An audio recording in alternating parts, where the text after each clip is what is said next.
गावाकडील बातम्यांचा वेगवान आढावा घेऊयात। मनमाडला माघी पौर्णिमेनिमित्त यात्रा आयोजित केली आहे। यावेळी नवसाच्या नवरदेवांना बारागाड्या ओढण्याची परंपरा आहे। भाविकांनी येळकोट येळकोट जय मल्हारचा जयघोष केला।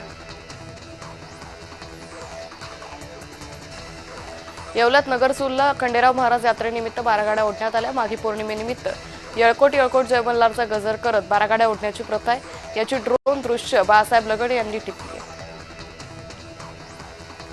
कर्जत तालुक्यातील उमरोली आषाणे परिसरात भटक्या कुत्र्यांच्या हल्ल्यात 9 वर्षीय मुलाचा मृत्यू झालाय। या घटनेनंतर परिसरातील नागरिकांनी संताप व्यक्त केला। भटक्या कुत्र्यांचा तातडीने बंदोबस्त न केल्यास तीव्र आंदोलनाचा इशारा दिला। बुलढाणा जिल्ह्यातील कांदा उत्पादक शेतकरी अडचणीत आलेत। गेल्या 20 ते 25 दिवसांपासून जिल्ह्यात ढगाळ वातावरण असल्याने पिकांवर विविध रोगांचा प्रादुर्भाव झालाय। काही ठिकाणी कांदा पीक पिवळं पडलंय तर काही ठिकाणी कांद्याची वाढ थांबल्याचं दिसतंय।